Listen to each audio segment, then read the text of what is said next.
গতিকে চাবা ৰাসায়নিক বিক্ৰিয়াত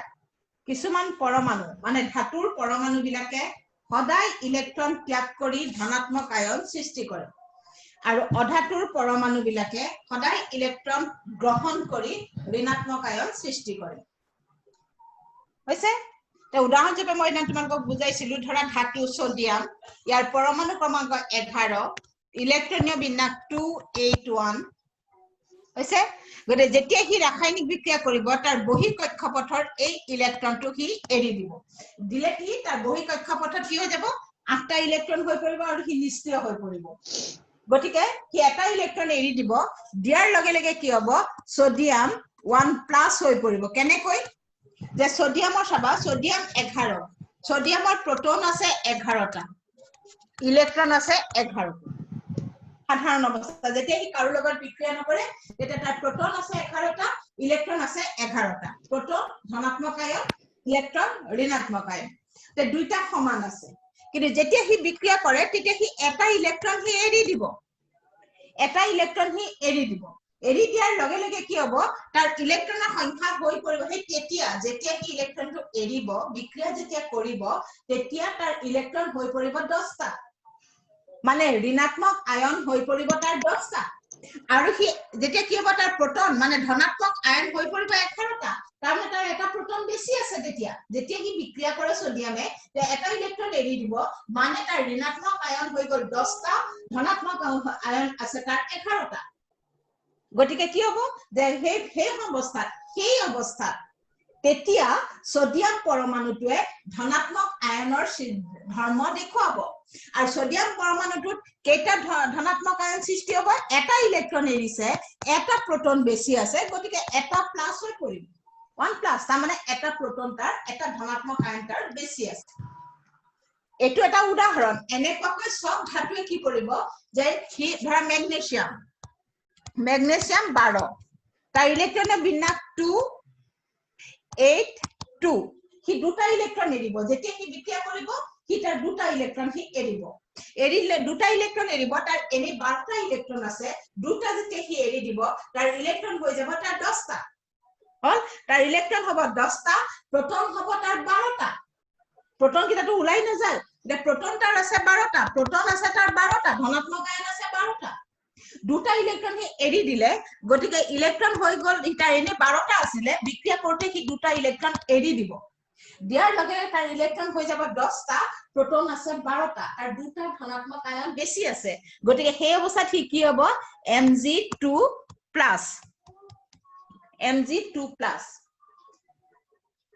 এলুমিনিয়াম 13 হি কি হ'ব তাৰ 283 তিনটা ইলেক্ট্ৰন হি এৰিব গতে যেতিয়া হি বিক্ৰিয়া কৰিব হি তিনটা ইলেক্ট্ৰন এৰিব এনে তাৰ ইলেক্ট্ৰন আছে 13টা তিনটা ইলেক্ট্ৰন উলাই গল প্ৰোটন আছে তাৰ 13টা গতিকে কি হ'ব প্ৰোটনৰ সংখ্যা তিনটা বাঢ়ি যাব গতিকে সেই অৱস্থাত এলুমিনিয়ামে কি কৰিব তিনটা ধনাত্মক আয়ন সৃষ্টি কৰিব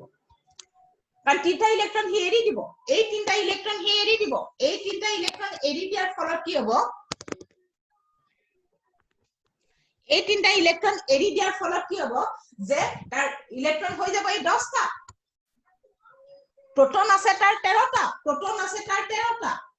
গতে তিনটা প্ৰোটন বেছি আছে তিনটা ধনাত্মক আয়ন বেছি আছে গতিকে এলুমিনিয়াম 3+ গতিকে ধাতু বিলাকে সদায় ৰাসায়নিক বিক্ৰিয়াত ইলেক্ট্ৰন ত্যাগ কৰে যাৰ যেটা বেছি আছে সিমানটা এটা সোডিয়ামৰ এটা বেছি আছে হি এটা এৰিব ম্যাগনেসিয়ামৰ দুটা বেছি আছে হি দুটা এৰিব এলুমিনিয়ামৰ তিনটা বেছি আছে হি তিনটা এৰিব এটা যদি এৰে এটা প্লাস মানে এটা প্ৰোটন তাৰ বেছি আছে দুটা যদি এৰে 2+ মানে তাৰ দুটা প্ৰোটন বেছি আছে হৈছে এলুমিনিয়ামে তিনটা এৰিব মানে 3+ মানে তাৰ তিনটা প্ৰোটন মানে তিনটা ধনাত্মক আয়ন বেছি আছে ঠিক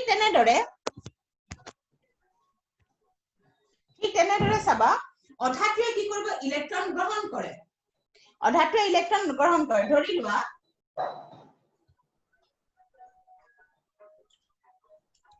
ক্লোৰিন 17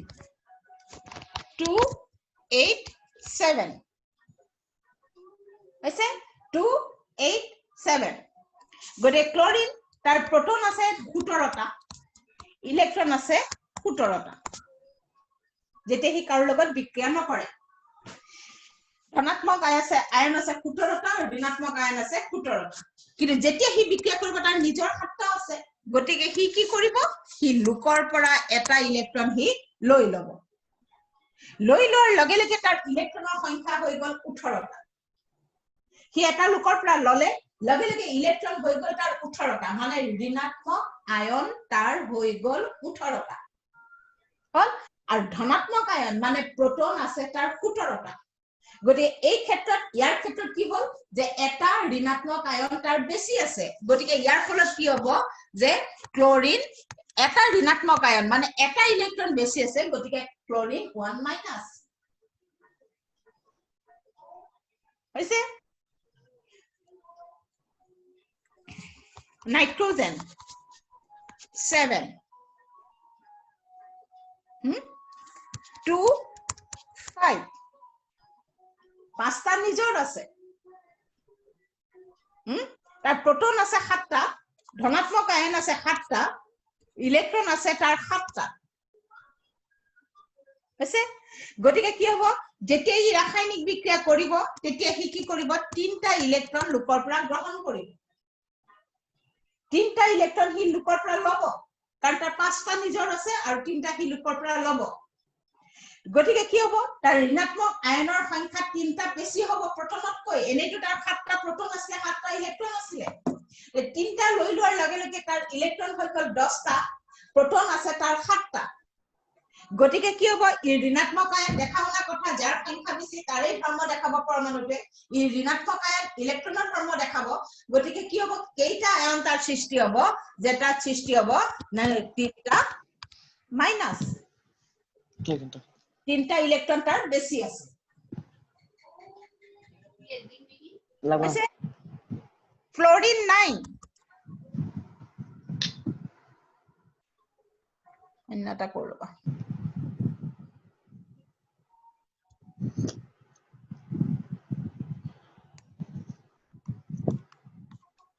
এটু ক্লোৰিনৰ সৈতে একে হৈ গল হেলোজেন ফ্যামিলি তো এতে ই এটা লব গটিকে ইয়াত কি হ'ব ই নিজৰ 7টা আছে এটা লব গটিকে ই কি কৰিব এটা ঋণাত্মক আয়ন সৃষ্টি হ'ব আৰু এটা বেলেগ চাও অক্সিজেন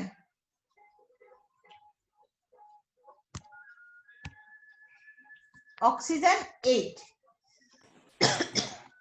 2 6 হল 2 6 তাৰ প্ৰোটন আছে 8টা ইলেক্ট্ৰন আছে 8টা গটিকে ৰাসায়নিক বিক্ৰিয়া কৰোতে ই দুটা ইলেক্ট্ৰন লব এই যে 6টা আছে তাৰ নিজৰ বহিৰ কক্ষপথত 6টা আছে 2 6 হল গটিকে ই কি কৰিব দুটা লব দুটা ইলেক্ট্ৰন হি লব লৈ লোৱাৰ লগে লগে তাৰ ইলেক্ট্ৰন হৈ যাব 10টা অক্সিজেনৰ আৰু প্ৰোটন হ'ব ধনাত্মক আয়ন হ'ব 8টা গটিকে ই কি কৰিব কাৰ ধৰ্ম দেখাব ইলেক্ট্ৰনৰ ধৰ্ম দেখাব কেইটা দুটা ইলেক্ট্ৰন তাৰ মানে যেটা লব হিমানটা ঋণাত্মক আয়ন যিমানটা এৰিব হিমানটা ধনাত্মক আয়ন এটা সাধাৰণ কথা যে যদি ইলেক্ট্ৰন কেইটা লব এটা লৈছে এটা ধনাত্মক আয়ন দুটা লৈছে দুটা সরি এটা ইলেক্ট্ৰন লৈছে এটা ঋণাত্মক আয়ন দুটা ইলেক্ট্ৰন লৈছে দুটা ঋণাত্মক আয়ন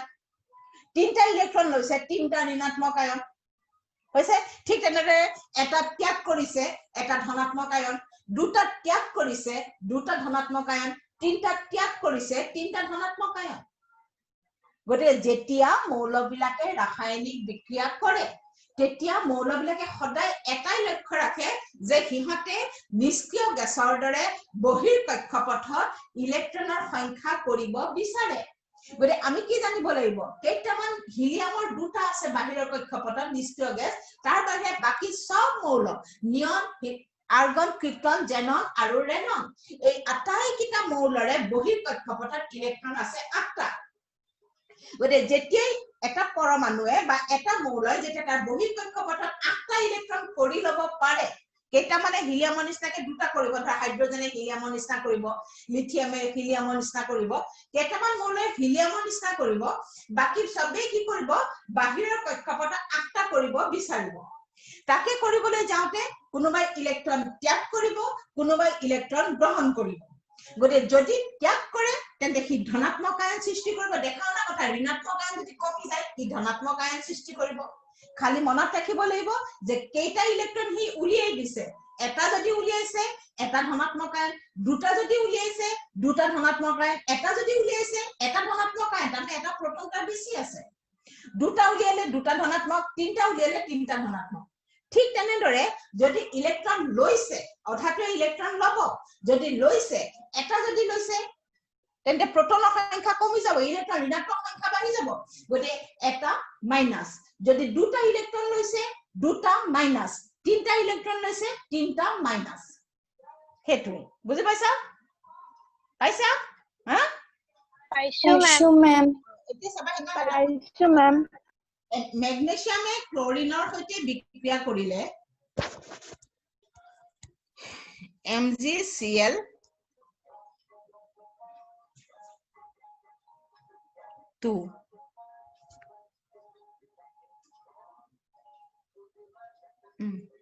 মেগনেছিয়ামে ক্লোৰিনৰ সৈতে বিক্ৰিয়া কৰিলে মেগনেছিয়াম ক্লোৰাইড সৃষ্টি হয় ইয়াত আমি চাম ইলেক্ট্ৰনৰ আদান প্ৰদান আয়ন কেনেকৈ সৃষ্টি হৈছে গতিকে অলপ ফাক ফাককে মই পাতি লওঁ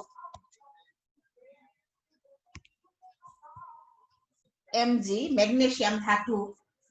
প্লাস ক্লোৰিন গেছ অধাতু সৃষ্টি কৰিব MgCl2 মেগনেছিয়ামৰ দ্বিতীয়টা 2 ক্লোৰিনৰ ওচৰত বহিছে হল এতিয়া চাবা মেগনেছিয়াম ইয়াৰ পৰমাণু ক্ৰমাংক 12 ইলেক্ট্ৰনে বিন্যাস কৰা 282 হি দুটা ইলেক্ট্ৰন হি এৰিব হৈছে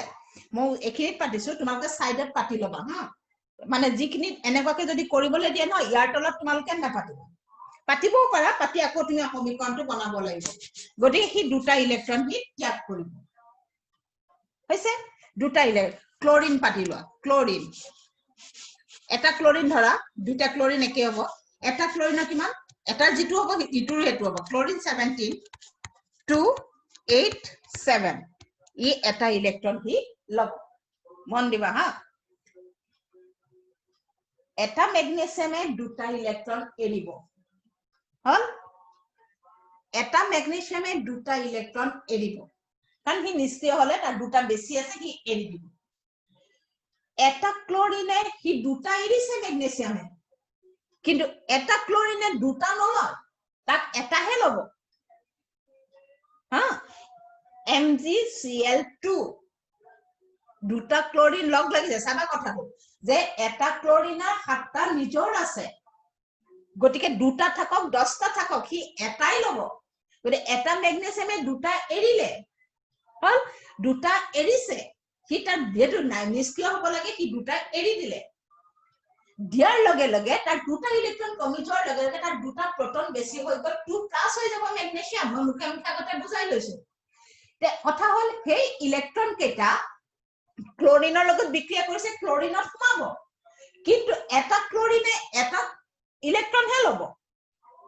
কিন্তু কথা হল মেগনেছিয়ামে দুটা ইলেক্ট্ৰন এৰিছে সেই দুইটা ইলেক্ট্ৰন যেতিয়ালৈকে ক্লোৰিনে নলয় তেতিয়ালৈকে ইয়াতে যৌগ বনাব নোৱাৰে মেগনেছিয়ামে দুটা ইলেক্ট্ৰন এৰিছে এনে এৰি দিব নোৱাৰে কোনোবাই লবই লাগিব সেই ইলেক্ট্ৰন এনে হেকানেটো ৰাসায়নিক বিক্ৰিয়া নকৰিলে ইয়াতে ইলেক্ট্ৰন নেৰে বা ইলেক্ট্ৰন নলয় এইটোৱে কথা যে পৰমাণুবিলাকে এনে কেতিয়াও নিজৰ ইলেক্ট্ৰন নেৰে তাহাঁতে যেতিয়া বিক্ৰিয়া কৰিবলৈ যায় হি তাৰ বেছি হৈ থকা ইলেক্ট্ৰন কিটা হি এৰি দিছে এতিয়া কথা হল ক্লোৰিনে লব ক্লোৰিনে মেগনেছিয়ামৰ সৈতে এটা ইলেক্ট্ৰন লব কিন্তু কথা হল এটা ক্লোৰিনে এটাহে লব গতিকে কি হয় এই যে Cl2 লিখিছো যে গতে দুটা ইলেক্ট্ৰন মেগনেছিয়ামটো এৰি দিছে এটা এটা ললে আন এটা ক্লোৰিনে আহি সেই ইলেক্ট্ৰনটো লৈ লয় তাৰ মানে এটা মেগনেছিয়ামে দুটা ইলেক্ট্ৰন এৰিলে সেই দুটা ইলেক্ট্ৰন গ্ৰহণ কৰিবলৈ দুটা ক্লোৰিন লাগিলে কাৰণ এটা ক্লোৰিনে এটা লব এটা ক্লোৰিনে সেইকাৰণে MgCl2 তাৰমানে মেগনেছিয়ামে এৰা দুটা ইলেক্ট্ৰন লবৰ কাৰণে দুটা ক্লোৰিন লাগিলে মেগনেছিয়ামে দুটা ইলেক্ট্ৰন এৰিছে গতিকে মেগনেছিয়ামৰ যোজ্যতা 2 হেতু ঠিক সংকেতৰ পৰা তুমি হেতু ক'ব পাৰা কিন্তু সেই দুইটো যে আছে ক্লোৰিন ইয়াত তুমি কি বুজিছা যে মেগনেছিয়ামে দুটা ইলেক্ট্ৰন এৰিছে তাৰ যোজ্যতা 2 গতিকে সেই দুটা ইলেক্ট্ৰন ক্লোৰিনে লব কিন্তু এটা ক্লোৰিনে নলয় এটাহে লব গতিকে সেই দুটা ইলেক্ট্ৰন লবৰ কাৰণে মেগনেছিয়ামৰ পৰা দুটা ইলেক্ট্ৰন লবলৈ দুটা ক্লোৰিন আহি লগ লাগিব MgCl2 হল গতিকে চাবা যে এনেকে গতিকে ই এটা লব এটা চাবা মই দেখাই আছো গতিকে তুমি এনেকে পাতা মেগনেছিয়ামটো মাজত পাতা সমীকৰণটো কি আছিল Mg plus Cl2 MgCl2 plus chlorine মই তোমাক বুজাই দিছো কাৰণ মেগনেছিয়ামে দুটা এৰিব কিন্তু এটা ক্লোৰিনে এটাহে লব গতিকে আনটো ইলেক্ট্ৰন মুকলি হৈ থাকি যাব নোৱাৰে তেতিয়া যৌগ সৃষ্টি নহয় সেই ইলেক্ট্ৰন লবই লাগিব কোনোবাই গতিকে যেটো ক্লোৰিনৰ এটা বিক্ৰিয়া কৰিছে আৰু এটা ক্লোৰিনে আহি এই ইলেক্ট্ৰনটো লৈ লব গতিকে এটা লব গতিকে চাবা মেগনেছিয়াম কি আছিল 282 হল তাৰ বহিৰ কক্ষপথৰ পৰা তাৰ বহিৰ কক্ষপথত দুটা ইলেক্ট্ৰন আছে মই বহিৰ কক্ষপথটো দেখাইছো হা তাৰ বহিৰ কক্ষপথৰ কাৰণ ইলেক্ট্ৰনৰ আদান প্ৰদান সদায় বহিৰ কক্ষপথৰ ইলেক্ট্ৰনতে হয় গতিকে আৰু ক্লোৰিনৰ 287 বহিৰ কক্ষপথত তাহাঁতৰ ইলেক্ট্ৰন আছে 7টা প্ৰথমতে জোৰকে পাতা 6টা আৰু এটা অকলে থাকিব হল ইয়াৰো 6টা পাতা 7টা পাতা জোৰকে পাতা ইলেক্ট্ৰন বিলাক সদায় জোৰ পাতি থাকে আৰু এটা অকলখৰে থাকিব হল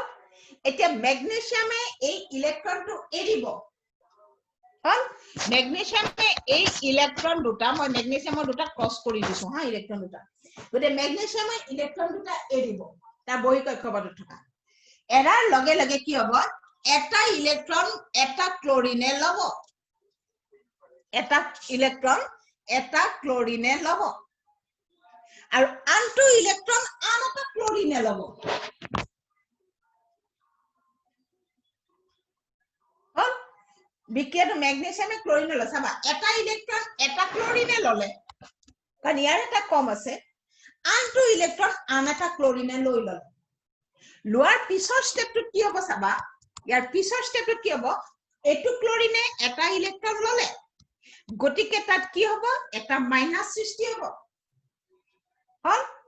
প্লাস মেগনেছিয়ামে দুটা ইলেক্ট্ৰন ৰূপক দি দিলে দি দিয়াৰ লগে লগে তাত সৃষ্টি হৈ গল 2 প্লাস হল প্লাস এটো ক্লোৰিনো এটা ইলেক্ট্ৰন ললে গতিকে 1 মাইনাস হৈছে মেগনেছিয়ামে দুটা ইলেক্ট্ৰন এৰিলে মানে 2 প্লাস দুটা প্ৰটন তাৰ বাঢ়ি গল ক্লোৰিনে এটো ক্লোৰিনে এটা ইলেক্ট্ৰন ললে গতিকে তাৰ এটা ইলেক্ট্ৰন বাঢ়ি গল গতিকে 1 মাইনাস হল এটো ক্লোৰিনে এটা ইলেক্ট্ৰন ললে গতিকে 1 মাইনাস গতিকে তাৰ পাছত কি হ'ব ইহঁতৰ মাজত আকৰ্ষণ সৃষ্টি হ'ব হৈ পেলাই কি হ'ব ৰাসায়নিক বন্ধন সৃষ্টি হ'ব এনেকৈ এইবিলাকক এই কেমিক্যাল বন্ড বুলি কয় এইবিলাকক ৰাসায়নিক বন্ধন সৃষ্টি হ'ব হৈ পেলাই ইয়াৰ পিছত MgCl2 সৃষ্টি হ'ব যৌগটো সৃষ্টি হ'ব MgCl2 সৃষ্টি হ'ব হৈছে বুজি পাইছা না হা পাইছো মেম আৰু এটা দেখাবা মই দেখাই আছো ক্যালসিয়ামে অক্সিজেনৰ সৈতে বিক্ৰিয়া কৰিলে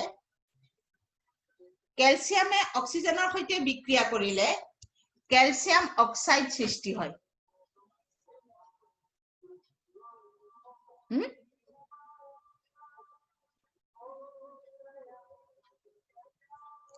গতিকে চোৱা ক্যালসিয়াম 22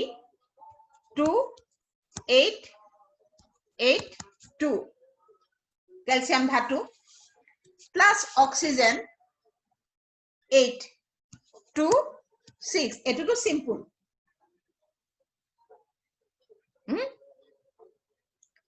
গতিকে চোৱা মই বাহিৰৰ কক্ষপথত দুটা ইলেক্ট্ৰন ইয়াৰ মই আঁকিলো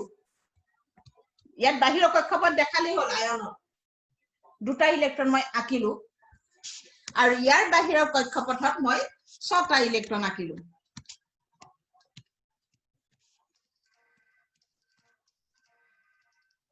ছটা ইলেক্ট্ৰন আঁকিলো হল এটা তুমি এই জোৱাটো সদায় ক্ৰস দিব পাৰা বা ডট দিব পাৰা তেতিয়া স্পষ্ট হ'ব হল ই দুটা এৰিব ইয়াক দুটা লব ইয়াত সিম্পল দুইটা গৈ পেলাই ইয়াৰ ভিতৰত সোমাই পৰিব দুইটা ইলেক্ট্ৰন গৈ এটা অক্সিজেনৰ ভিতৰত সোমাই পৰিব দুইটা অক্সিজেন গৈ এটা অক্সিজেনৰ ভিতৰত সোমাই পৰিব ইয়াৰ নেক্সট টেষ্টটো কি হ'ব ক্যালসিয়ামে দুটা এৰিছে গতিকে 2 প্লাস দুটা প্ৰটন তাৰ বাঢ়ি যাব প্লাস অক্সিজেনে দুটা লৈছে 2 মাইনাস হৈ পেলাই ইহঁতৰ মাজত চাবা এতিয়া হা ইহঁতৰ মাজত বন্ধন সৃষ্টি হ'ব এটা ক্যালসিয়ামে কেটা এৰিছে এটা ক্যালসিয়ামে কেটা ইলেক্ট্ৰন এৰিছে দুটা দুটা দুটা দুটা সেই দুইটা ইলেক্ট্ৰন গৈ একেটা অক্সিজেনত সোমাইছে সেই দুটা ইলেক্ট্ৰন গৈ একেটা অক্সিজেনৰ ভিতৰত সোমাইছে সোমাইছে সোমাইছে মেম চাবা একেটাৰ ভিতৰতে সোমাইছে গতিকে চাবা ইহঁতৰ মাজত বন্ধন সৃষ্টি হ'ব দুটা গৈছে দুটা গতিকে ইহঁতৰ মাজত এনেকুৱা দুডাল বান্ধনী সৃষ্টি হ'ব তোমালোকে কেমিক্যাল বন্ড এবাৰ পোৱা নাই হেই পাবা গতিকে দুডাল বান্ধনী সৃষ্টি হ'ব তাৰ মানে ইয়াৰ পৰা দুটা গৈছে দুটা সোমাইছে এডাল এডাল এনেকুৱা বান্ধন সৃষ্টি হ'লে না এনেকুৱা এডাল ৰাসায়নিক বান্ধনত দুটা ইলেক্ট্ৰন থাকে গতিকে চাবা ইয়াৰ পৰা গৈ ইয়াত সোমাইছে দুডাল দুটা আদান প্ৰদান হৈছে গতিকে দুডাল হৈ সৃষ্টি হৈ পেলাই ইয়াৰ পৰা কি হ'ব ক্যালসিয়াম অক্সাইড সৃষ্টি হ'ব দুটা গৈ একেটাতে সোমাইছে সেইকাৰণে দুডাল বান্ধনী আগতে মই কি দেখাইছিলো অক্সিজেন ম্যাগনেসিয়ামে এৰিছে কিন্তু এটা বেলেগত গৈছে গতিকে এডাল এডাল বন্ধন কিন্তু একেটাই এৰিছে একেটাতে গৈ সোমাইছে সেইকাৰণে দুডাল বন্ধন দুটা এৰিছে দুটা যদি তিনটা এটাই এৰে আৰু তিনটা গৈ একেটাতে গৈ সোমাই গৈ না তেতিয়া তুমি তিনডাল এনেকে বন্ধন দেখাব লাগিব তিনডাল বন্ধন সৃষ্টি হ'ব তাৰ মাজত একেটাই এৰি যদি সেই দুটা এৰিছে দুইটা গৈ একেটাতে সোমাইছে সেইকাৰণে দুডাল বন্ধন যদি ইয়াত এটা বেলেগত এটা সোমালেতো না তেতিয়া এডাল এডাল বন্ধন যদি ই তিনটা এৰিলেতেন সি তিনটাই গৈ একেটাতে সোমালেতেন তেতিয়া হলো তেতিয়া তিনডাল বন্ধন সৃষ্টি হ'ব একেটাতে সোমাব লাগিব গতিকে চাবা যে এটো বুজি পাইছা পাইছো মেম সোডিয়াম ক্লোৰাইডটো বুজি পৰিলা না এটো কৰিলা না কৰিলো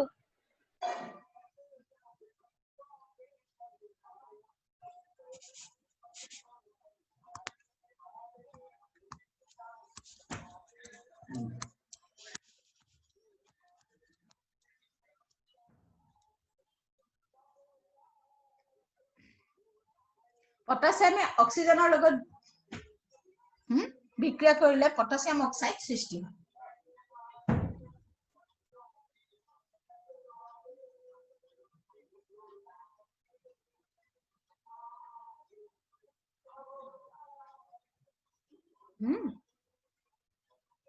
potassium 19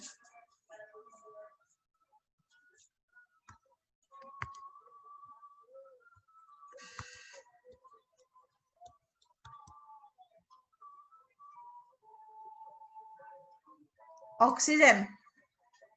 16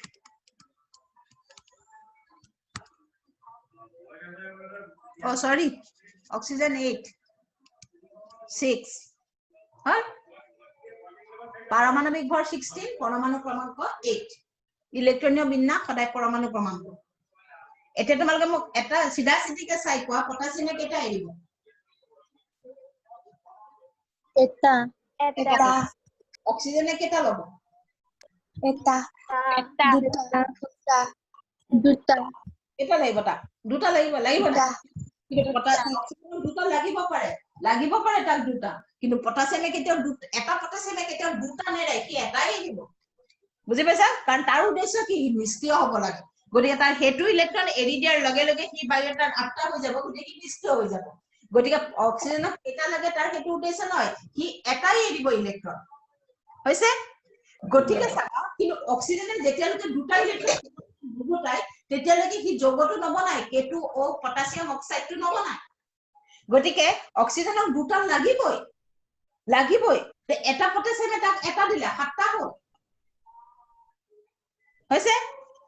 গতিকে কি হ'ব লাগিব তাক আৰু এটা পটাছিয়াম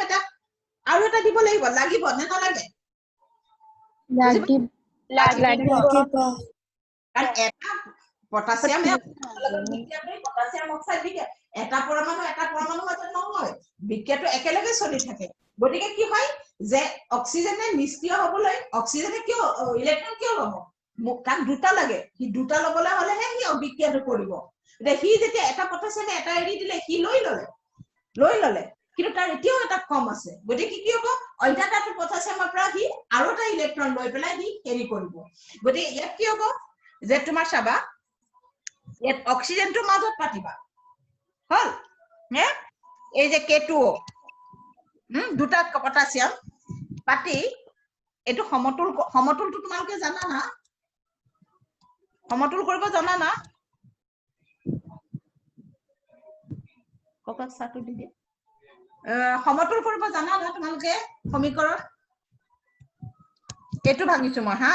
এটো ভাঙিছো গতিকে ইয়াৰ বহি কক্ষপথত এটা ইলেক্ট্ৰন ক্ৰছ ইয়াৰ বহি কক্ষপথত এটা ইলেক্ট্ৰন ক্ৰছ ইয়াৰ বহি কক্ষপথত 6টা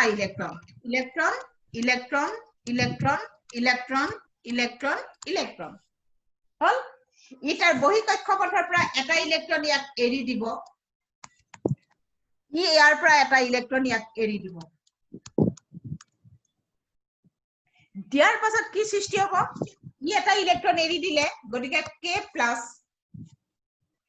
প্লাস অক্সিজেনে দুটা ইলেক্ট্ৰন ললে গতিকে অক্সিজেন 2 মাইনাস প্লাস আৰু এটা পটাছিয়ামৰ পৰা এটা ইলেক্ট্ৰন কি ললে গতিকে 1 প্লাস হল গতিকে ইয়াৰ পিছত কি হ'ব ইয়াৰ মাজত বন্ধন সৃষ্টি হ'ব অক্সিজেন এটো অক্সিজেনৰ মাজত এডাল পটাছিয়াম ইহঁতৰ মাজত এডাল কাৰণ ইয়াৰ পৰা এটা গৈছে ইয়াৰ পৰা এটা গৈছে হৈছে হৈ পেলাই তাতে লগ লাগি পেলাই কিটো সৃষ্টি কৰিলে K2O যৌগবিলাক এনেদৰে সৃষ্টি হয় যে নিষ্ক্ৰিয় হ'বৰ বাবে ইহঁতৰ যিমান সংখ্যক ইলেক্ট্ৰন বেছি আছে সিমানটা ত্যাগ কৰিব কোনোবাই আৰু অন্যবিলাকে অধাতুবিলাকে যিমান সংখ্যক তাৰ কম আছে সিমানটা কি গ্ৰহণ কৰিব যদি ইলেক্ট্ৰন গ্ৰহণ কৰে তেতিয়া সি ঋণাত্মক আয়ন সৃষ্টি কৰিব যদি ইলেক্ট্ৰন ত্যাগ কৰে তেন্তে ধনাত্মক আয়ন সৃষ্টি কৰিব ভিতৰৰ কথাটো কি যে প্ৰোটনৰ সংখ্যা বাঢ়ি যাব গতিকে সি ধনাত্মক আয়ন সৃষ্টি কৰিব যদি ইলেক্ট্ৰন গ্ৰহণ কৰে তেন্তে প্ৰোটনৰ সংখ্যা কমি যাব গতিকে সি ঋণাত্মক আয়ন সৃষ্টি কৰিব এনেদৰে ৰাসায়নিক বিক্ৰিয়াত আয়ন সৃষ্টি হয় বুজি পাইছা না পাইছো মেম লেসনটো প্ৰায় শেষ লেসনটো প্ৰায় শেষ তোমালোকৰ দুটা সূত্ৰ আছে সূত্ৰ দুটা মই কৈ দিওঁ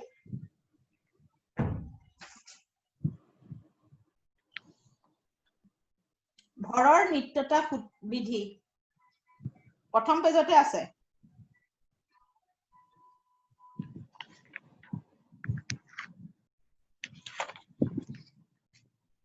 ভৰৰ নিত্যতা বিধি এটো এটা সমীকৰণ উদাহৰণ দিব দিলে ইয়াক তুমি সমীকৰণৰ দ্বাৰা বুজাব লাগিব যদি কয় যে ভৰৰ নিত্যতা বিধি কাক বোলে লিখা উদাহৰণ সহ বুজাই লিখা ভৰৰ নিত্যতা বিধি হল আৰু এটা আছে স্থিৰ অনুপাত বিধি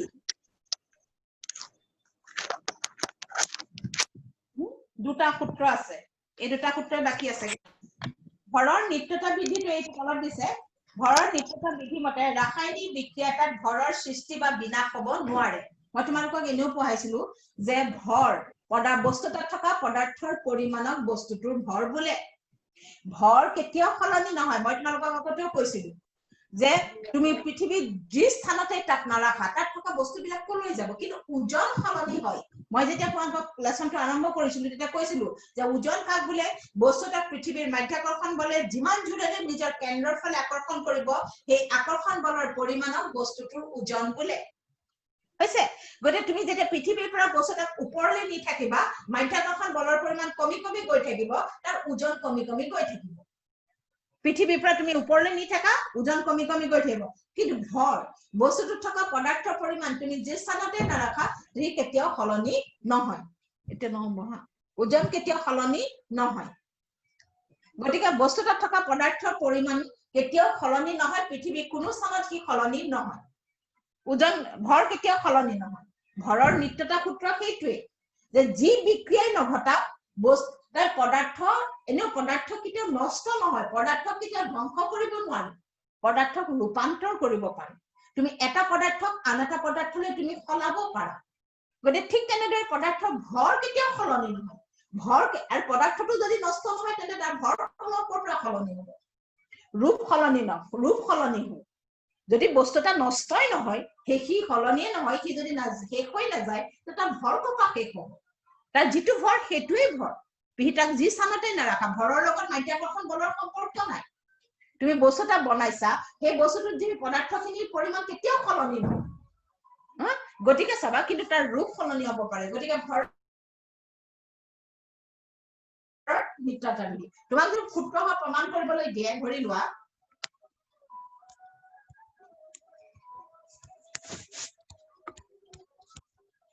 এটা উদাহৰণৰ সহায়ত যদি তোমাক বুজাব দিয়ে কাৰ্বনে অক্সিজেনৰ সৈতে লগ লাগিলে কাৰ্বন ডাই অক্সাইড সৃষ্টি হৈছে সমীকৰণটা তুমি ললা লোৱাৰ পাছত চোৱা ভৰৰ কথা আহিছে ইয়াত হা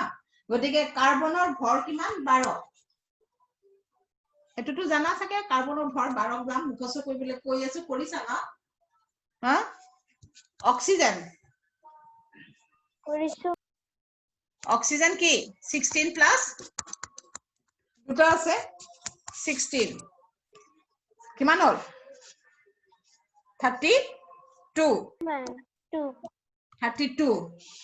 is equal to ইয়াৰ ভৰ উলিওৱা চোৱা 12 গ্ৰাম কাৰ্বনে 32 গ্ৰাম অক্সিজেনৰ সৈতে লগ লাগিছে 12 গ্ৰাম কাৰ্বন 32 গ্ৰাম অক্সিজেনৰ সৈতে লগ লাগিছে হৈছে বিক্ৰিয়ক পদাৰ্থ হিফালে কি সৃষ্টি হৈছে কাৰ্বন ডাই অক্সাইড তাৰ ভৰ উলিওৱা তুমি চাবা এইফালৰ ভৰৰ নিত্যতা বৃদ্ধি তাৰমানে এইফালৰ ভৰ সেইফালৰ ভৰ সমান হ'ব লাগিব তোমাৰ চোৱা কাৰ্বন এটা বেলেগ পদাৰ্থ অক্সিজেন এটা বেলেগ পদাৰ্থ হিহঁত দুটা লগ লাগি পেলাই সৃষ্টি কৰিছে কাৰ্বন ডাই অক্সাইড হি এটা বেলেগ পদাৰ্থ কিন্তু চাবা যে 12 গ্ৰাম কাৰ্বনে 32 গ্ৰাম অক্সিজেনৰ সৈতে লগ লাগি পেলাই চোৱা কাৰ্বন ডাই অক্সাইডৰ ভৰ উলিওৱা তুমি ভাঙি পেলোৱা আণবিক ভৰ তাৰমানে অণুৰ ভৰ হৈছে গতিকে কি হ'ব 12 প্লাস 16 অলপ সিজিলকে পাতিবা মই এনে লিখিছো এনেকে 16 হৈছে ইয়াত কিমান হল 12 plus 32 12 gram plus 32 gram is equal to 12 gram 16 gram plus 32 gram is equal to 44 gram is equal to 44 gram এনেকে proof কৰি দেব লাগিব যে পদাৰ্থটো লগ লাগিছে লগ লগাৰ ফলত কি এটা নতুন পদাৰ্থ সৃষ্টি কৰিছে কিন্তু যিমানখিনি ভৰৰ পদাৰ্থ লগ লাগিছে নহয় হিমান ভৰৰ পদাৰ্থই নতুনকে সৃষ্টি হ'ব বেছিও নহয় কমিও নাযায় বুজি পাইছা তাৰমানে সদায় সমান থাকে নিত্যতা ভৰ কেতিয়াও সলনি নহয় ভৰ কেতিয়াও নাইকিয়া নহয় ভৰ বেছিও হ'ব নহয় কম হ'ব নহয় তুমি যিমানখিনি পদাৰ্থ লগ লগাইছা বিক্ৰিয়াটো ঠিক হিমান ভৰৰ পদাৰ্থই সৃষ্টি হ'ব ইফালে হিমান ভৰৰ পদাৰ্থই সৃষ্টি হ'ব হি কমিও নাযায় হি বেছিও হৈ নাযায় আৰু হি নাইকিয়া হৈও নাযায় গতিকে চাবা যে তোমাক যদি কয় যে ভৰৰ নিত্যতা বৃদ্ধি কাম কৰে এটো তোমাৰ এটো নিত্যতা বৃদ্ধি আছে যে ৰাসায়নিক বিক্ৰিয়াতে ভৰৰ সৃষ্টি বা বিনাশ হ'ব নোৱাৰে ভৰ বাঢ়িবও নোৱাৰে নষ্টও হ'ব নোৱাৰে তুমি যিমান পদাৰ্থ লগাইছা হিমান পদাৰ্থৰে নতুন পদাৰ্থ সৃষ্টি হ'ব হিমান পৰিমাণৰ ভৰৰে হিমান ভৰৰে নতুন পদাৰ্থ সৃষ্টি হ'ব কি কমি যাব নোৱাৰে বাঢ়িব নোৱাৰে তোমাক যদি কয় যে এটা উদাহৰণৰ সহায়ত লক্ষ্য কৰা তুমি এনেকুৱা এটা সমীকৰণ লৈ ললা যে কাৰ্বনে অক্সিজেনৰ সহায়ত যদি বিক্ৰিয়া কৰিলে কাৰ্বন ডাই অক্সাইড সৃষ্টি হয় গতে লোৱাৰ পাছত তুমি কি কৰিলা তাক সিজিলকে লিখি যাবা যে কাৰ্বনে অক্সিজেনৰ সৈতে বিক্ৰিয়া কৰিলে কাৰ্বন ডাই অক্সাইড সৃষ্টি হয় গতিকে কি হল কাৰ্বন প্লাস এটো অক্সিজেনটো তুমি ভাঙি লব পাৰা oxygen plus oxygen C plus O plus O তাৰপিছত তোমাৰ ইয়াৰ ভৰ বিলাক পাতি যোৱা কাৰ্বন 12 16 plus 16 12 plus 16 plus 16 যদি তোমাৰ সমান নহয় নহয় তেতিয়া গম পাবা তোমাৰ যোগবিয়োগ কৰবাত ভুল হৈছে ঘুৰাই চাবা সমান ওলাবই ৰাসায়নিক বিক্ৰিয়া সমীকৰণ যদি নিদিয়ে তেনে তোমালোকে এনেকে এটা সমীকৰণ লৈ লবা আৰু যদি পৰীক্ষাৰ সমীকৰণটো দি দিয়ে তেতিয়ালে সেই সমীকৰণটো তুমি ভৰটো সমান দেখুৱাব লাগিব গতে কিমান হ'ল 12 plus 32 12 plus 32 is equal to kiman hol 44 gram is equal to 44 gram মানে 44 গ্রাম ভর 44 গ্রাম পদার্থ তুমি লগাইছিলা 44 গ্রাম নতুন পদার্থ সৃষ্টি হ'ল হেতুৱে ভৰৰ নিত্যতা বিধি হৈছে খালি যেটো তোমালোকৰ কিতাপত সমতুল নাই আগতে শিকিছে চাগে যদি খালি কি হ'ব ইয়াত তোমাৰ সমীকৰণটো সমতুল আচ্ছা মোক এটা কথা কোৱা তোমালোকে কেতিয়াবা সমীকৰণ সমতুল কৰিছা না নাই কৰা কোনবা ক্লাছত 7 8 সমীকৰণ সমতুল কৰিছা এফালে পদাৰ্থ এফালে পদাৰ্থ সমান আগতে 7ত আছিল এইটো এতিয়া আছে না মই নতুন কোৰ্সখন দেখা নাই মেম কৰিছো গতিকে 7ত কৰিছিলো ভৰৰ নিত্যতা সূত্ৰ তাৰ মানে কৰিবলৈ যাতে ইয়াত সমীকৰণটো সমতুল হৈ আছে এটো সমীকৰণ মই একানে ললো এটা কাৰ্বন দুটা অক্সিজেন এটা কাৰ্বন দুটা অক্সিজেন কি সমতুল সমীকৰণ তাৰ মানে এফালৰ পদাৰ্থ এফালৰ পদাৰ্থৰ সংখ্যা সমান ভৰটো পিছত উলিয়াবা আগতে সংখ্যাটো চোৱা এটা কাৰ্বন দুটা অক্সিজেন এটা কাৰ্বন দুটা অক্সিজেন তাৰ মানে বিক্ৰিয়ক এখিনি বিক্ৰিয়ক পদাৰ্থ ইয়াতে বিক্ৰিয়া কৰিব এটো বিক্ৰিয়া জাত পদাৰ্থ ইয়াত বিক্ৰিয়া কি সৃষ্টি হৈছে বিক্ৰিয়াৰ ফলত সৃষ্টি হোৱা পদাৰ্থ কাৰ্বন ডাই অক্সাইড বিক্ৰিয়া জাত পদাৰ্থ এখিনি বিক্ৰিয়ক পদাৰ্থ মানে ইয়াতে বিক্ৰিয়াটো কৰিব গতিকে তোমালোকে চাবা যে বিক্ৰিয়ক পদাৰ্থত কাৰ্বন এটা আছে বিক্ৰিয়াজাত পদাৰ্থত কাৰ্বন এটা আছে বিক্ৰিয়ক পদাৰ্থত দুটা অক্সিজেন আছে বিক্ৰিয়াজাত পদাৰ্থত দুটা অক্সিজেন আছে ই সমতুল দুটা সাইড সমান হেকানে মই এটো এই সমীকৰণটো ললো কিন্তু নহলেও কি হ'ব তোমাক যদি এটো সমীকৰণ দিয়া নাই তোমাক যেনে ধৰা এনে অন্য এটা দিছে সমীকৰণ ভৰৰ নিত্যতা বিধি উলিয়াবলৈ সমীকৰণটো তোমালোকক সমতুল কৰি দিবই তথাপিতো মই তোমালোকক দেখাইছো ধৰা এটো সমীকৰণ কেতিয়া সমতুল সমীকৰণে দিব তোমালোকক কাৰণ সমীকৰণটো সমতুল কৰাটো এটা বেলেগ পৰ্যায় H2 হাইড্ৰোজেনে অক্সিজেনৰ লগত বিক্ৰিয়া কৰিলে H2O পানী সৃষ্টি হয় হল এতিয়া তুমি এফালে চোৱা দুটা হাইড্ৰোজেন লৈছা দুটা অক্সিজেন লৈছা কাৰণ অক্সিজেন অণু আকাৰত থাকে H2O সৃষ্টি হৈছে ইয়াত দুটা হাইড্ৰোজেন ঠিকই আহিলে এটা অক্সিজেন আহিল এটা অক্সিজেন কলৈ গল নাইকিয়াটো হ'ব নোৱাৰে পদাৰ্থ সেই কাৰণে চাবা যে ইয়াত যদি তুমি এনেকে ভৰ উলিয়াবলৈ যোৱা নাই ভৰ নিমিলে ভৰ কেতিয়া এনেকে নিমিলে সেইকাৰণে কৈছো যদি সমীকৰণ দি দিয়ে তোমালোকক সমীকৰণটো তোমালোকক সমতুল কৰি দিব ভৰৰ নিত্যতা বিধি উলিয়াবলৈ ইয়াত কি হ'ব যে তুমি চোৱা দুই এটা প্ৰথমতে সমীকৰণ সমতুল কৰিব জানা না দুটা অক্সিজেন আছে গতি তখন ধৰা তুমি ইয়াত দুই এটা বহাইছালা যেটো দুটা অক্সিজেন আছে জানা না সমীকৰণ সমতুল কৰিবলৈ আগত আমি সহক বহাও ইয়াত নবহাও সমীকৰণ সমতুল কেনেকে কৰে যে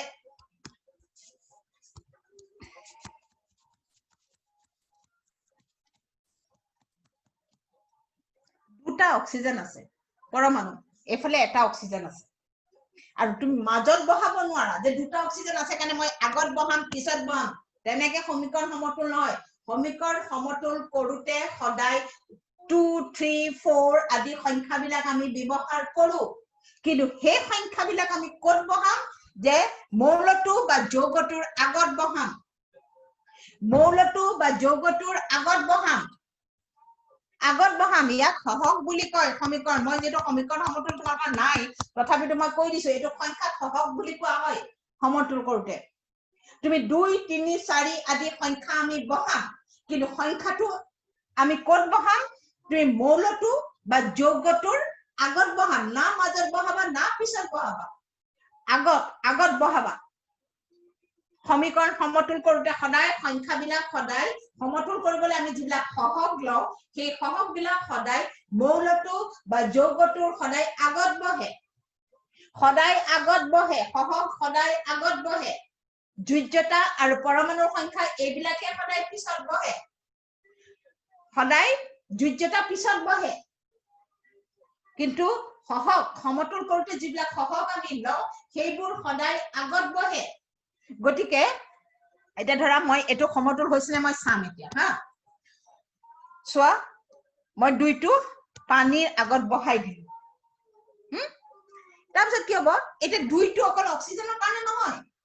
সোৱা এইটো পানীৰ অণুত হাইড্ৰজেনো আছে অক্সিজেনো আছে লগ লাগি আছে তুমি তাৰ আগত এটা দুই বহাই দিলা দুইটো তুমি লিখি দিব নোৱাৰা যে মই এটো অক্সিজেনৰ কাৰণে বহাইছো গটে কি হল দুইটো হাইড্ৰজেনৰো হয় দুইটো অক্সিজেনৰো হয় কমন দুইটাৰ মাজত গটিকে চাবা দুইৰে যেতিয়া মই দুই পূৰণ কৰি দিলো হাইড্ৰজেন হৈ গল 4টা তুমি একৰথমে এফালে কৰি চালা আৰু ইয়াত এটা 1 আছে গটে দুইৰে অক্সিজেন দুটা ঠিক আছে অক্সিজেনটো মিলি গল অক্সিজেন দুটা কিন্তু হাইড্ৰজেনটো হৈ গল 4টা গটিকে আমি কি কৰিম হে 4টাকো মই এফালে সমান কৰিম ইয়াৰ আগত মই এটা 2 সহগ বহাই পেলাই দেখিলা 2 দ্বিগুণ 4 অক্সিজেন দুটা আৰু ইয়াতো অক্সিজেন দুটা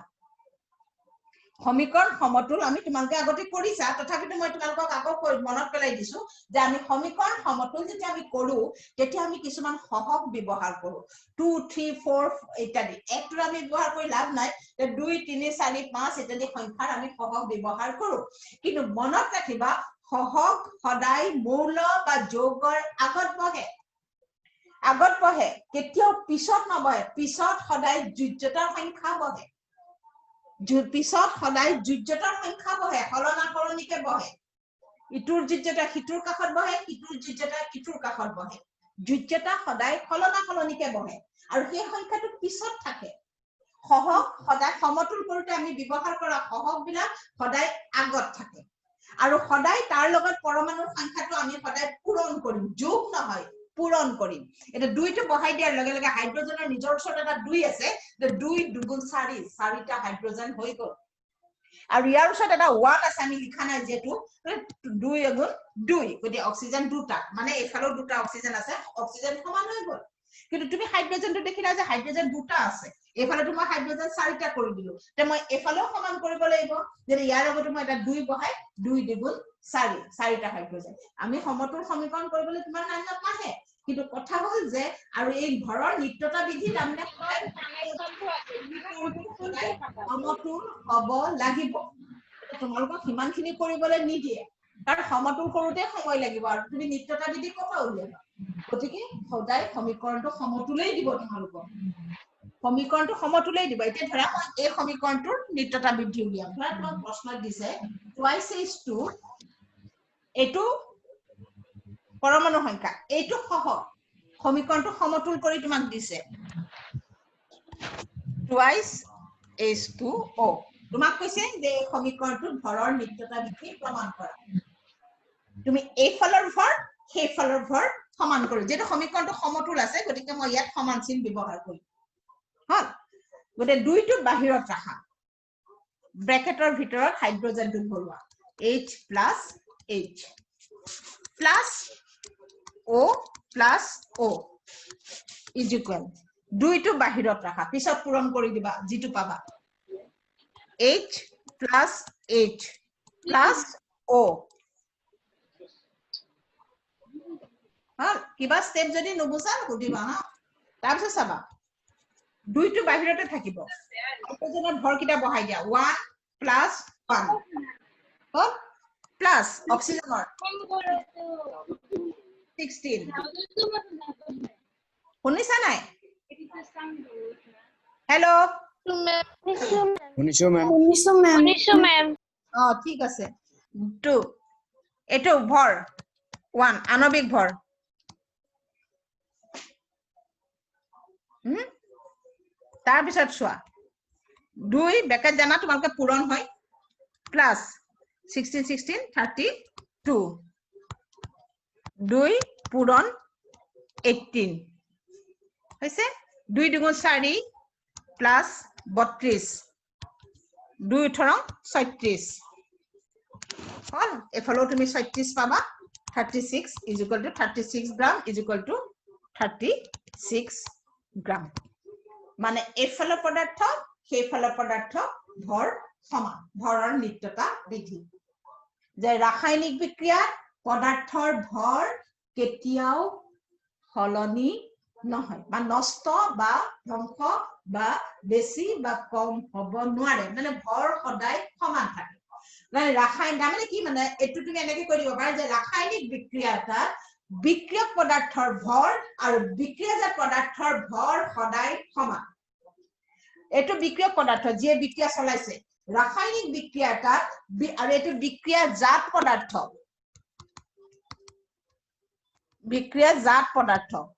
যে জাত বিক্রিয়াজাত পদার্থ বিক্রিয়ক পদার্থ যে বিক্রিয়া চলায় সেই বিক্রিয়ক পদার্থ যেটো সৃষ্টি হয় এটো বিক্রিয়াজাত পদার্থ বর্গীয় বিক্রিয়াজাত বিক্রিয়া ক 16 তো কেনেকে কাটা গল কত 16 কাটা গল ম্যাম এইটো ম্যাম আপুনি কাটি থৈ দিছে কত কাটিলো রে বসা এইটো এইটো এইটো কাটা খায় এইটো লিখুতে বইছে হা এইটো 16 এ হা এইটো কথাই উঠিছে না এইটো কথাই উঠিছে না কোনে উঠিছিলা মই নেদেখিলে না কোনে উঠিছিলা এটা বুজি পাইছা না পাইছো ম্যাম পাইছা গতিকে চাবা এইটো বিক্রিয়া তে তুমি ভৰৰ নিত্যতা বিধি কাক বুলিয়া বুলি লিখিলে এনেকে লিখিবা যে ৰাসায়নিক বিক্ৰিয়া এটা এখিনি পদাৰ্থ বিক্ৰিয়ক পদাৰ্থ যে বিক্ৰিয়াটো চলায় ৰাসায়নিক বিক্ৰিয়া এটা বিক্ৰিয়ক পদাৰ্থৰ ভৰ আৰু বিক্ৰিয়াজাত পদাৰ্থৰ ভৰ সদায় সমান হয় ৰাসায়নিক বিক্ৰিয়া এটা বিক্ৰিয়ক পদাৰ্থৰ ভৰ আৰু বিক্ৰিয়াজাত পদাৰ্থৰ ভৰ সদায় সমান হয় তাকে ভৰৰ নিত্যতা বিধি বোলে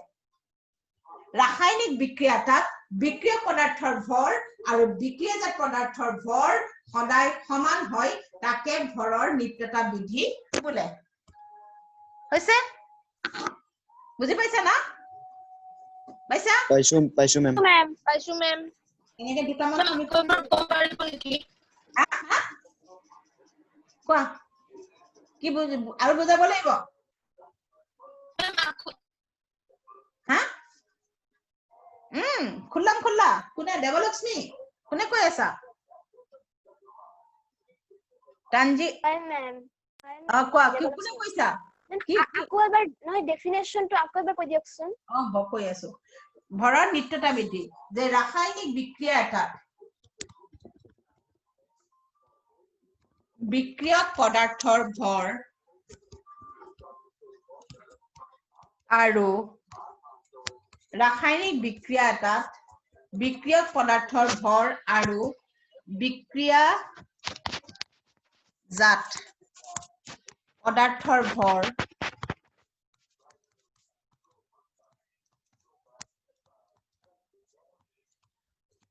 সদায় সমান ৰাসায়নিক বিক্ৰিয়া এটা বিক্ৰিয়ক পদাৰ্থৰ ভৰ আৰু বিক্ৰিয়াজাত পদাৰ্থৰ ভৰ সদায় সমান ইয়াকে ভৰৰ নিত্যতা বিধি বোলে তাৰমানে পদাৰ্থৰ ভৰ কেতিয়া সলনি নহয় হৈছে ধ্বংসও নহয় নষ্টও নহয় বেছিও নহয় কমও নহয় সাধাৰণ অৰ্থত আমি বুজিলে কিখিনিয়ে বুজিম খালি ডেফিনেশন লিখোতে এনেকে লিখিবা ৰাসায়নিক বিক্ৰিয়া এটা বিক্ৰিয়ক পদাৰ্থৰ ভৰ আৰু বিক্ৰিয়াজাত পদাৰ্থৰ ভৰ সদায় সমান ইয়াকে কি বুলি কোৱা হয় ভৰৰ নিত্যতা বিধি বোলে হল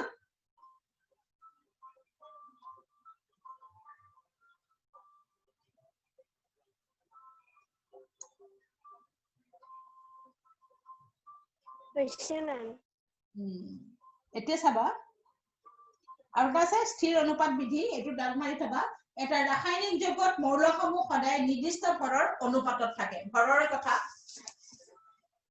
এটা ৰাসায়নিক যৌগত এটো বিক্ৰিয়া কথা নাই ভৰৰ নিত্যতা বিধি বিক্ৰিয়া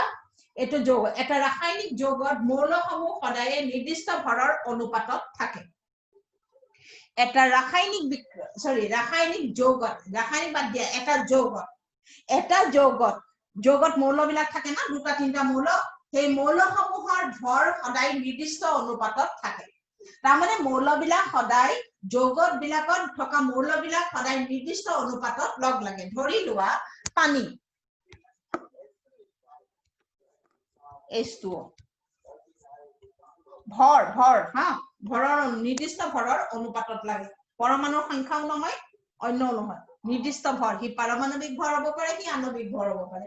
যে যৌগ এটা থকা মৌলবিলাক সদায় নিৰ্দিষ্ট ভৰৰ অনুপাতত লগ লাগে এটোকে কোৱা আছে স্থিৰ অনুপাত বিধি এটা ধৰা তুমি পানীটো দিলে তুমি প্ৰমাণ কৰিব লাগে যে দেখুৱাব লাগে যে পানীত হাইড্ৰোজেন আৰু অক্সিজেনৰ অনুপাত নিৰ্ণয় কৰা পানীত হাইড্ৰোজেন আৰু অক্সিজেনৰ অনুপাত নিৰ্ণয় হাইড্ৰোজেন আৰু অক্সিজেনৰ অনুপাত ভৰৰ অনুপাত হা অন্য অনুপাত নহয় ভৰৰ অনুপাত নিৰ্ণয় হাইড্ৰোজেন দুটা হাইড্ৰোজেন আছে হল H plus H 1 plus 1 2 হৈছে আৰু অক্সিজেন আছে এটা অক্সিজেন আছে এটা 16 অক্সিজেনৰ পাৰমাণবিক ভৰ 16 হল হৈছে তাৰ মানে কি বুজি পালো আমি ৰাসায়নিক বিক্ৰিয়াটা যেতিয়া পানী সৃষ্টি হয় সদায় 2 গ্ৰাম হাইড্ৰোজেনে সদায় যে যি পানী যতেই পানী নহওক যেতিয়াই পানী সৃষ্টি নকৰা যিয়ে বিক্ৰিয়া তুমি পানী সৃষ্টি নকৰা তুমি বিক্ৰিয়া কৰি কৰা জন্য পানী কৰা জোৰ পানী কৰা অন্য পানী দিলে এটো হাইড্ৰোজেন বেলেগ থাকিব হেতু নহয় তুমি যেনেকৈ পানী সৃষ্টি নকৰা কিয় সদায় তোমাৰ 2 গ্ৰাম হাইড্ৰোজেনে সদায় 16 গ্ৰাম অক্সিজেনৰ সৈতে লগ লাগিব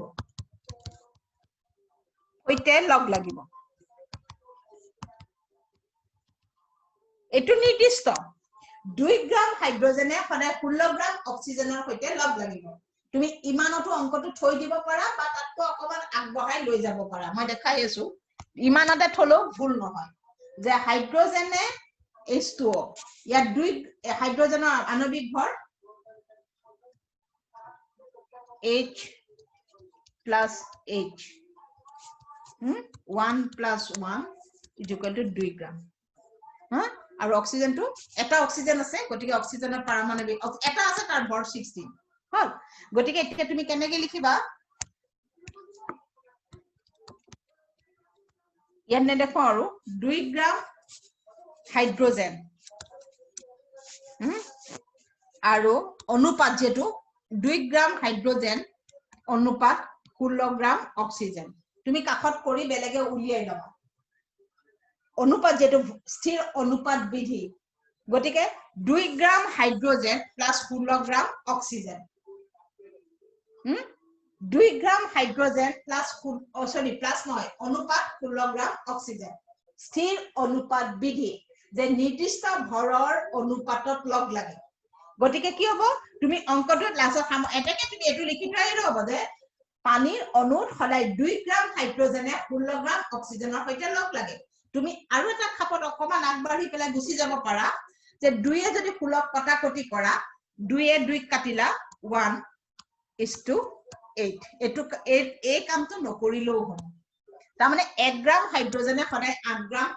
অক্সিজেনৰ সৈতে লগ লাগিব এই স্টেপটো নিলিখিলেও হ'ব এই 2 ৰে ইয়াক ডিভাইড কৰিছে কমনলি তুমি নিজৰ ইচ্ছামতে নবয় ইয়াক যদি তুমি ডিভাইড কৰা 2 ৰে গৈছে ইয়াকো তুমি 2 ৰে যাব লাগিব যে ইয়াক মই 2 ৰে গৈছে ইয়াক মই 3 ৰে গৈছে ইয়াক 4 ৰে গৈছে হেতু নহয় 2 ৰে যদি ইয়াক মই কমাইছো তেনে 1 গ্ৰাম হ'ল হা 2 ৰে মই ইয়াক কাটি পেলাই 1 গ্ৰাম কাটিলো 2 ৰে ইয়াক কাটিলো 8 গ্ৰাম তাৰ মানে সদায় 1 গ্ৰাম হাইড্ৰোজেন যদি তোমাক দিয়ে তোমাক খুদে যদি 1 গ্ৰাম হাইড্ৰোজেনে কিমান গ্ৰাম অক্সিজেনৰ সৈতে লগ লাগিব তুমি 1 গ্ৰাম 2 গ্ৰামে 16 গ্ৰামৰ সৈতে লগ লাগে গতে 1 গ্ৰামে সদায় 8 গ্ৰামৰ সৈতে লগ লাগে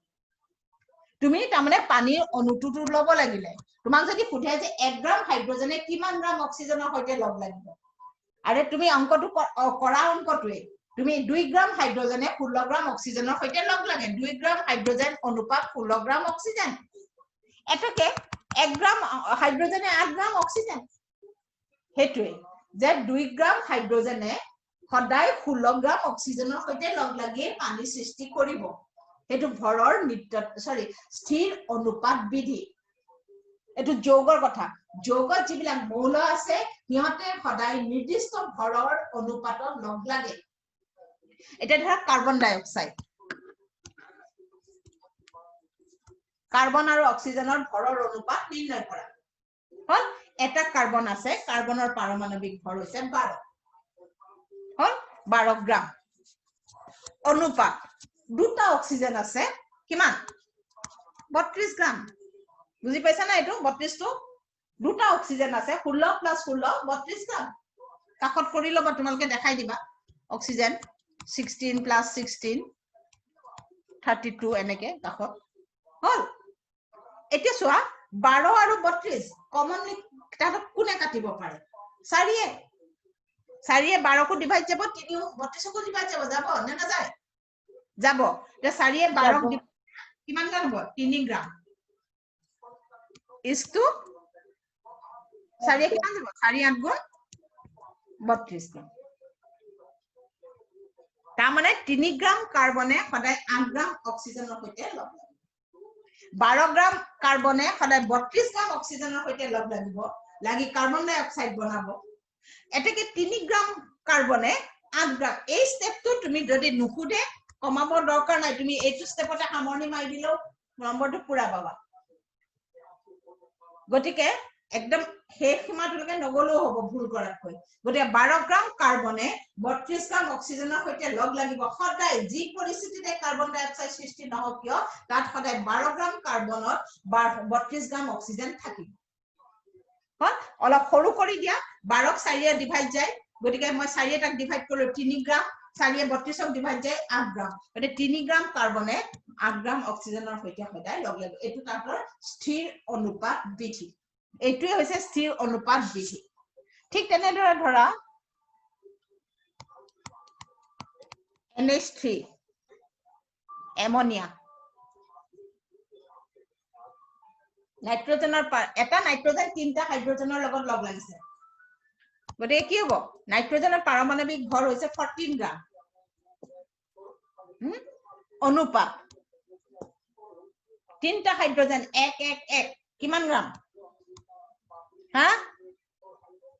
তিনটা হাইড্ৰজেন 1 + 1 3 গ্ৰাম 3 গ্ৰাম গটিকে হৈ গল এটা ডিভাইড যাব 3 যাব নে না যায় একোই দি না যায় গটিকে তোমাৰ ইয়াত উত্তৰটো হ'ব ইয়াৰ স্থিৰ অনুপাত বিধিটো কি যে 14 গ্ৰাম নাইট্ৰজেনে সদায় 3 গ্ৰাম হাইড্ৰজেনৰ সৈতে লগ লাগি এমোনিয়া প্ৰস্তুত কৰিব 14 গ্ৰাম নাইট্ৰজেনে সদায় 3 গ্ৰাম হাইড্ৰজেনৰ সৈতে লগ লাগি এমোনিয়া প্ৰস্তুত কৰিব হৈছে সোডিয়াম ক্লোৰাইড হৈছে মেম হৈছে সোডিয়াম ক্লোৰাইড কোৱা এটোটো ৰেখা দেখে এটা এটা ওলাই আছে এটো ডিভাইডো না যায় সোডিয়াম পাৰমাণৱিক ভৰ তাৰ 20 কিমান 23 সোডিয়াম ক্লোৰাইড পাৰমাণৱিক ভৰ মুখস্থ লাগিব হা 23 is to chlorine 35.23 gram plus 35.5 গ্ৰাম বস ইয়াত ডিভাইড না যায় হেতুৱে 23 গ্ৰাম সোডিয়ামে সদায় 35.5 গ্ৰাম ক্লোৰিনৰ সৈতে লগ লাগি সোডিয়াম ক্লোৰাইড প্ৰস্তুত কৰিব হেতু সোডিয়াম ক্লোৰাইডৰ স্থিৰ অনুপাত বিধি বুজি পাইছা যে যৌগবিলাকৰ যিবিলাক মৌল থাকে সিহঁতি ৰাসায়নিকভাৱে লগ লাগোতে এটা নিৰ্দিষ্ট অনুপাতত লগ লাগে সেই অনুপাতটোক সেই যৌগটোৰ স্থিৰ অনুপাত বিধি বুলি কোৱা হয় হৈছে হেতু স্থিৰ অনুপাত বিধি বুজি পাইছা না সহজ প্ৰশ্ন এটা বাকি থাকিলে তোমালোকৰ এইখিনি চোৱা বাকি নাই আৰু একো নাই লেসনটো কে এইকিটা যে আছে স্থিৰ অনুপাত বিধি তলত সকলো পদাৰ্থ পৰমাণু নামৰ অতি ক্ষুদ্ৰ কণাৰে গঠিত এইবিলাকটো মই পঢ়াইছো না পৰমাণুবোৰ অবিভাজ্য কণা যাক ৰাসায়নিক বিক্ৰিয়াতে সৃষ্টি বা বিনাশ কৰিব নোৱাৰে এটো মই কৈছো সহজে অবিভাজ্য হা তাৰপিছত কৈছে বেলেগ বেলেগ মৌলৰ পৰমাণুবোৰ ভৰ আৰু ৰাসায়নিক ধৰ্মসমূহ বেলেগ বেলেগ এটোটো হয় এটো বুজি পাইছা যৌগ গঠনৰ বাবে পৰমাণুবোৰ অখণ্ড সংখ্যাৰ সৰল অনুপাত অখণ্ড সংখ্যাতে লগ লাগিব অক্সিজেনটো আধা অক্সিজেন লগ লাগিব নোৱাৰে অখণ্ড সংখ্যাতে লগ লাগিব হাইড্ৰোজেন আধা হাইড্ৰোজেন লগ লাগিব নোৱাৰে নিৰ্দিষ্ট যৌগ এটাৰ পৰমাণুবোৰ আপেক্ষিক সংখ্যা আৰু প্ৰকাৰ স্থিৰ থাকে এইখিনি যিখিনি পঢ়ুৱা হৈছে গতিকে লেসন 2 প্ৰায় শেষ এটো লেসন প্ৰায় শেষ আচ্ছা মই আজি দিম আজি বাকি ক্লাস কিটাও তোমালোকক দি দিম টেনকটো দিয়াই নাই তোমালোককটো আধাখিনি দিলুৱে আচ্ছা ক্লাস খিনি সেভ কৰি ৰাখিবা হা মই আজি বাকি খিনি আকৌ ৰেডি কৰি আছো যিমান ক্লাছবোৰ লেসন ওয়াইজ মই ক্লাছবোৰ ৰেডি কৰি আছো তেত আকৌ মই হেখিনিও তোমালোকক মই দি দিম ৰাখি থবা ডাউনলোড কৰি বুজি পাইছা না ক্লাছবোৰ ৰাখি থবা হা মেম মই আজি আকৌ বাকি খিনিও মই দি দিম টেনকটো মই একেবাৰে দিয়া নাই টেনৰ খিনি আগতে দি লম তোমালোককটো আধা খিনি মই দিছিলো একেবাৰে ক্লাছ লগ লগাই গতিকে আজি মই আকৌ ক্লাছ ওয়াইজ ডেট ওয়াইজ মই ক্লাছ খিনি তোমালোকক মই দি দিম একেলগে দি দিম এবাৰ টিপা মাৰি পেলাই লেসন গিটা পঢ়ি লবা কিমানখিনি আছে পঢ়িবা খালি হা আৰু নেক্সট মই মিশ্ৰ পদাৰ্থৰ এটা লেসন বাকি আছে কেমিষ্ট্ৰি নেক্সট ক্লাছত মই হেতু আৰম্ভ কৰিম ইয়াত এটু লেসনৰ যদি কিবা বাকি আছে তেন্তে মোক সুধি লবা তাৰ পিছত আমি হিটু লেসনলৈ যাম হৈছে হা বাই Bye, ma'am. Bye, ma'am. Bye, ma'am. ৰাখি দিবা হা দে ক্লাছবোৰ ৰাখি Oh, দিবা ma'am.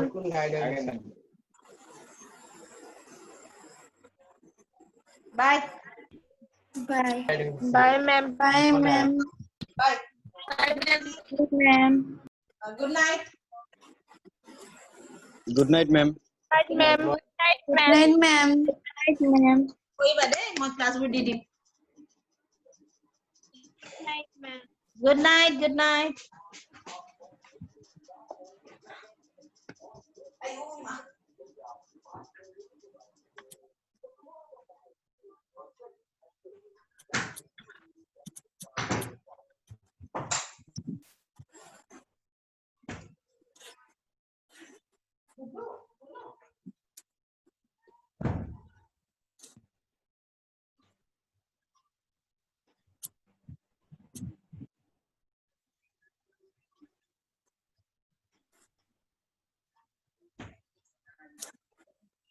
Stop recording to stop.